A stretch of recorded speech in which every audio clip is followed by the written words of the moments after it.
আসসালামু আলাইকুম। আপনাদের মাঝে এসে পড়েছি জ্যামিতি ছোট প্রশ্ন পার্ট 3 নিয়ে। কোন দুটি রশ্মির প্রাণবিন্দু একই বা সাধারণ হলে উৎপন্ন চিত্রকে কোণ বলে? রশ্মি দুটিকে কোণের বাহু বলে।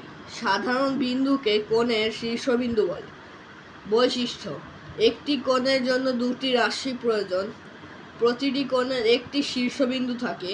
একটি কোণের পরিমাণ 360 ডিগ্রি এর বেশি হওয়া সম্ভব নয়। একটি বিন্দুতে যে কোণ উৎপন্ন হয় তার পরিমাণ 360 ডিগ্রি। একটি কোণের বাহু দুটিকে ছোট বা বড় যাই করা হোক না কেন, কোণের পরিমাপ কোণ পরিবর্তন হয় না। কোণের পরিমাপের পরিবর্তন করতে হলে এর বাহুগুলোর মধ্যকার দূরত্ব কম বা বেশি করতে হয়। শূন্যকোণ: যে কোণ পরিমাণ 0 ডিগ্রি তাকে শূন্যকোণ বলে। এক্ষেত্রে সত্যিকারের অর্থে কোণ উৎপন্ন হয় না। সূক্ষ্মকোণ: যে কোণের পরিমাপ 1 বা 1 সমকোণ অপেক্ষা কম বা ছোট তাকে সূক্ষ্মকোণ বলে।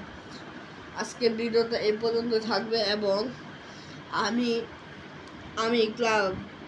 এসবের ভিডিওর পাশাপাশি ক্লাস 5-এর অঙ্ক ভিডিওগুলো দিব।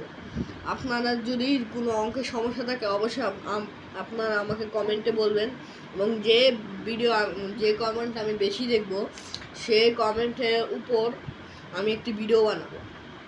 আসসালামু আলাইকুম।